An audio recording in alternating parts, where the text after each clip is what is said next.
Well, just moments ago, a hearing wrapped up for the only elected official charged in Georgia's 2020 election interference case. State Senator Shawn Still, he spent the day in a Fulton County courtroom arguing for several criminal charges against him to be dismissed. 11 Alive's Karis Belger joining us live outside the Fulton County courthouse with more on today's hearing. So, Karis, any decisions yet?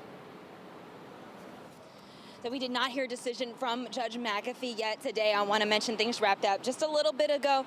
And Shawn Still was not in court today. His attorney mentioned he waived his right to be present. Most of the arguments that we heard presented today had to do with language in relation to the charges that Still is facing. Just to give you a few more details here.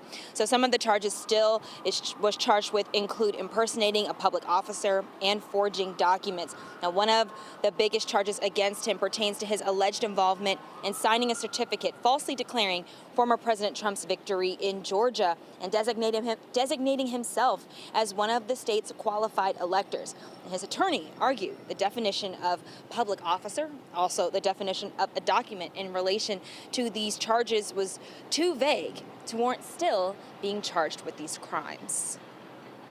My view, obviously I'm his lawyer, but is that Shawn Still should have never been charged in this case.